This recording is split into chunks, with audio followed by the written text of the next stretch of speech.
Hello, people. I'm back with another book review for you. This time I have a spooky one. This is Don't Fear the Reaper by Stephen Graham Jones.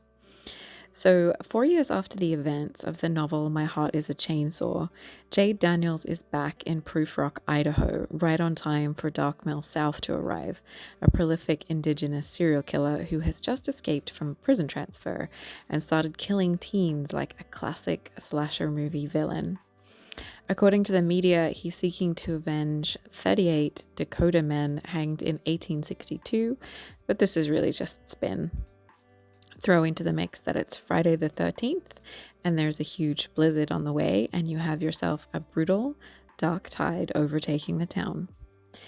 Stephen Graham Jones is an award-winning horror author, and his books usually have an Indigenous perspective or focus, which I find adds something unique and fresh to the genre and gives an often overlooked voice. I really like his book, The Only Good Indians, which I did review on my blog, so I'll link that below. And I read that one in one sitting. It's really eerie and dark. I really liked it.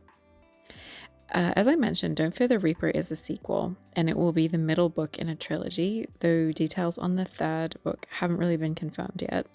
The problem with sequels is that often you really have to have read the first book.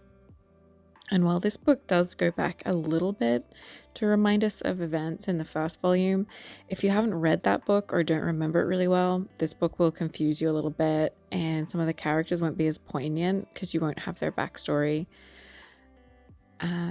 But there's something really delightful about how much the author loves horror films, and this trilogy is a love letter to the horror genre.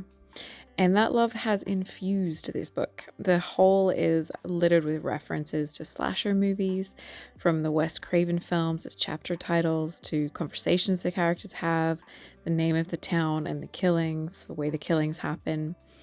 In the first book, the main character Jade has learned to navigate life and survive by using horror films as a kind of, like a Bible or a survival for life manual.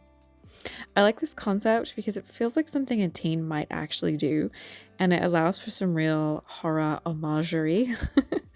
The problem is that sometimes in this book, it's overused a little bit. When characters are trying to one up each other on their horror trivia, it feels really awkward and stilted and unnatural, and it slows the story down too. It really starts to undercut the tension because there's a serial killer on the loose, and we really could be focused in on that plot a lot more tightly. Which brings me to the point that this book is a bit overlong. It's not just the horror girl talk conversations that are too long, but there's also Jade finding her new adult persona. There's more than one dark entity in the town. There's backstory to go over a little bit. There are chapters where students are writing essays about the town, and it just feels like too many threads, especially at the end of this book, the last 100 pages. Horror works best with tension and fear, and slow pacing and too many plot threads can really undermine that, which it does here. But if you love horror and you love this author, I think you should still add this one to your reading list, though do read the first book first.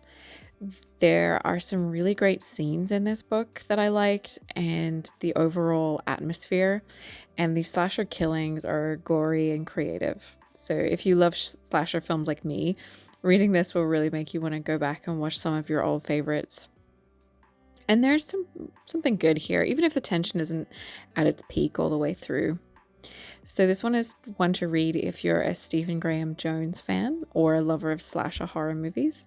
It's a little slow and awkward at times, but the author's delight for the genre is infectious. You can check out some of my other videos. I also have another channel and socials, so you can find links below if you want more of that. And if you want to hang out again, remember to like and subscribe.